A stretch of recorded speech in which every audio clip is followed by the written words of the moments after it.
অনেক সময় এমন হয়, হঠাৎ বিপদের সম্মুখীন হই আমরা, রেডি হয়ে বের হয়েছে অফিসে, হঠাৎ অ্যাক্সিডেন্টে পড়ে যাই, হঠাৎ পেটের ব্যথায় অজ্ঞান, এরকম হয় না? আপনাদের হয় না? বিষ্ণু ইসলাম বলেন, আকস্মিক দুর্ঘটনার বিপদ থেকে যদি কেউ বাঁচতে চায়, সকাল সন্ধ্যা যেন প্রত্যেকে এই দোয়াটা পড়ে। সকালে যদি 3 বার পড়ে, সন্ধ্যা পর্যন্ত হঠাৎ হঠাৎ বিপদ থেকে সে রক্ষা পাবে।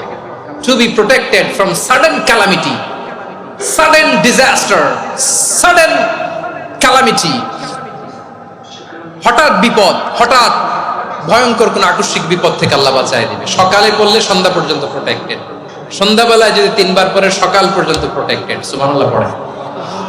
দোয়াটা কি? দোয়াটা হচ্ছে বিসমিল্লাহিল্লাযী লা ইয়াদুররু মা'a ইসমিহি শাইউন ফিল আরদি ওয়ালা ফিস সামাই ওয়া হুয়াস সামিউল আলিম। ছোট না? অনেক ছোট, মুখস্থ করবেন। বিসমিল্লাহিল্লাযী লা ইয়াদুররু মা'a ইসমিহি শাইউন ফিল আরদি ওয়ালা ফিস সামা। ওই আল্লাহর নাম নিচ্ছি যে আল্লাহর নামের বরকতে আকাশ জমিনের কোনো কিছু কারো কোনো ক্ষতি সাধন করতে পারে না।